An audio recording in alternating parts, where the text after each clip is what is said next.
കോട്ടയത്ത് എന്താ സ്ഥിതി കൊണ്ട് നോക്കാം. കോട്ടയത്തേക്ക് കൂടെ പോകാം. അവിടെ ജോസി ബാബു ഉണ്ട് വിവരങ്ങൾ നൽകാൻ. നേരത്തെ ജോസിയോട് വിവരങ്ങളൊക്കെ ചോദിച്ചിരുന്നു. അപ്പോൾ കുട്ടികളൊന്നും കരയുന്നില്ല എന്നൊക്കെ പറഞ്ഞിരുന്നു. പക്ഷെ ഇപ്പോൾ ഒരു കരച്ചിലൊക്കെ കണ്ടല്ലോ. ജോസി, എന്തൊക്കെയാണ് അവിടെ നിന്നുള്ള വിവരങ്ങൾ? എങ്ങനെ പുരോഗമിക്കുന്നു? തിരക്കിനൊക്കെ അല്പം കുറവുണ്ടോ? ഈ മണിക്കൂറിലും വലിയ തിരക്കാണ് പനച്ചിക്കാട് ക്ഷേത്രത്തിൽ അനുഭവപ്പെടുന്നത്. പുലർച്ചെ 4 മണിക്ക് ആരംഭിച്ച വിദ്യാരംഭ ചടങ്ങുകളിൽ പങ്കെടുക്കാനായി ഓരോ മണിക്കൂറിലും നൂറുകണക്കിന് പേരാണ് ഇവിടേക്ക് എത്തുന്നത്. നിരവധി കുരുന്നുകൾ ഇതിനോടകം ആദ്യാക്ഷരം കുറിച്ചു കഴിഞ്ഞു.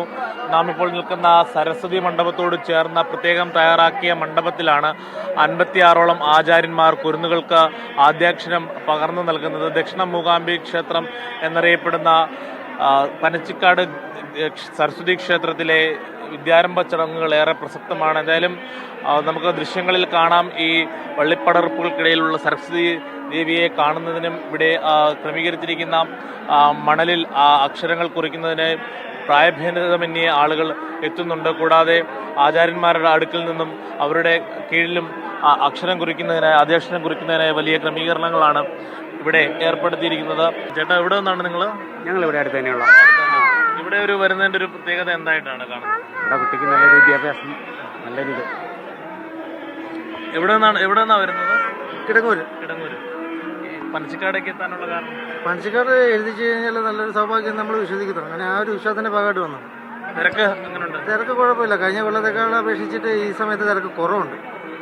എഴുതിച്ചോ? കുഞ്ഞിനെ എഴുതിച്ചു, കുഴപ്പമില്ല, ബുദ്ധിമുട്ടില്ല. എഴുതിച്ചു. വഴക്കമൊക്കെ ഉണ്ടായിരുന്നു? ഇല്ലില്ല, ആള് നല്ല ഹാപ്പിയായി.